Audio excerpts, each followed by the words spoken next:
will hold fresh water is take the filter before you start running the antifreeze in.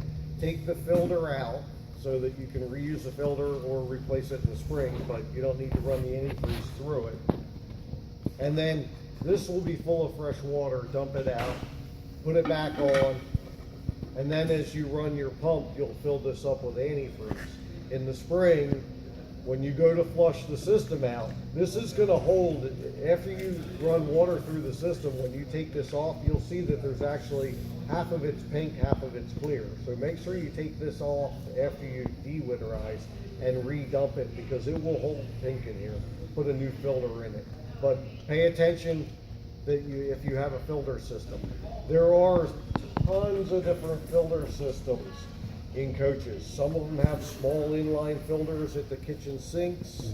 Some of them are outside. If you have a refrigerator, if you have a residential refrigerator, you may have a filter in that residential refrigerator. There are a lot of different variations. And I'll go over some residential refrigerators. First of all, I'll see if anyone has one, because they're a nightmare for RVs because they're not designed to be winterized. So they're very difficult to winterize. That's one of our biggest problems, is making sure we get residential refrigerators. That's if they have an ice maker. Yeah, because they have in-the-door water, or ice maker, things like that. They're very difficult to do. One other question. Yeah. It sounds like there's a lot of things involved here, and if you make a mistake, I might just break something. How much to just pay you guys to do it? You know, I should have found that out before you asked. I would generally just a standard RV, probably just under $100. If you have ice maker, later. yeah. If you have ice maker, disher, washer, dryer, dishwasher, things like that, then the price does go up a little bit. Okay. But yeah, and there again, we guarantee when we winterize your coach that in the spring there'll be no damage to the water system. Now there are limitations to that, but there is. Yeah, that'd be nice. So that it, Nice to know this stuff. and it really matters. Like people that have a coach that's at a campground that can't bring it in or something like that, then yes, it's important for them to understand how to do it and do it properly. I like to understand why you're that. So that, let me just see where I'm at. Okay.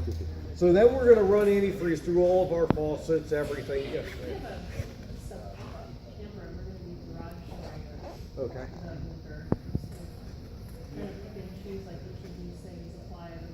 Yes. Now, is it heated garage or? No, not a heated garage, but I've never really had any frozen pipes or anything. Okay. It's in your house, so it's not a freestanding attached garage. Realistically, if you've never had, I mean, do you have a outdoor? You have a faucet out there, don't you? And years ago, we had cold weather, and I have a water pipe running on the interior outside the wall that would freeze. Okay. I was able to unfreeze it within 10 minutes with a really small space heater. Yeah. And it don't go hard. You're probably fine. I don't think you need to do anything. I mean, you're okay. Now, if you see that we're going to have an extremely cold snap, then you may want to throw a space heater in it or do something just to get some warmth. Or actually, if you just put a space heater next to it, or Space heater with a thermostat and set it to 45 or 50. Yeah. And that would yeah, and You go for about 3 days and start wearing. yeah, that's yeah, because I mean.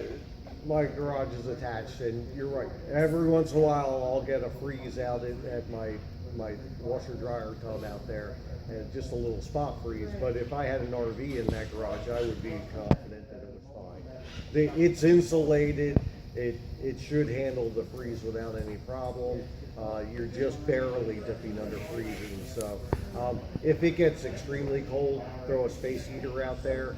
If your pipes in your garage aren't freezing, then your RV is not going to freeze. If you're concerned, you can throw some antifreeze in it and winterize it. Yep.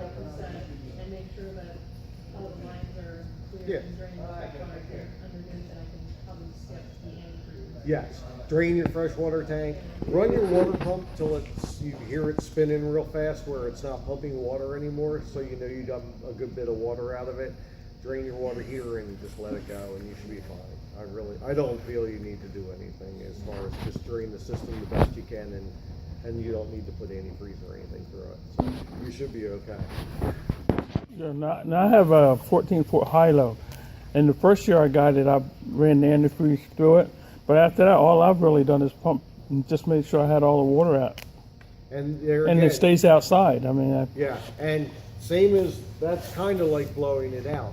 If your water system is designed properly, it will pretty much drain itself if you open all your faucets and everything. But I'll tell you, that's a rare case in most RVs. There's usually somewhere where it's going to contain water, but if you've got well, I'm not like one of these. That's what I'm saying. We just bought one of these, but that's what I'm saying with my high-low. I've never had it. It's not a big coach, so the Right. water system's pretty basic and self-contained.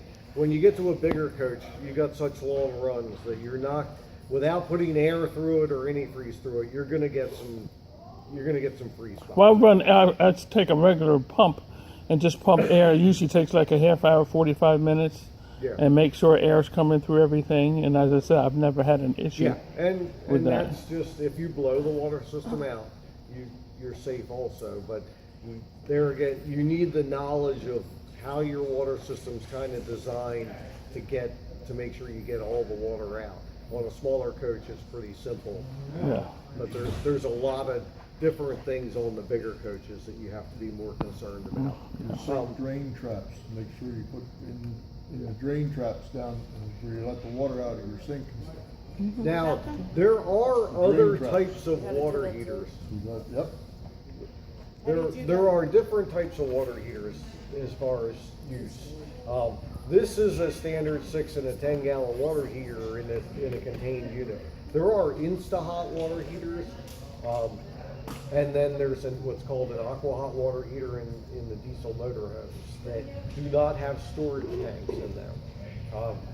Read your owner's manual on them, but most of the Insta-Hot water heaters, really all you have to do is just hook up antifreeze and run it through it, because there's no storage tank. It uses it just circulates a copper line, and then it heats that copper line as it goes. So there's no storage tank. So all you'll do is turn on the water pump with antifreeze.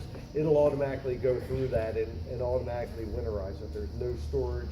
You don't have to drain anything. So if you have an Insta-Hot water heater, read the owner's manual, but pretty much you just need to turn that on, or turn the water on and just push antifreeze through it. So they're actually simple to do compared to a water heater that you need to bypass.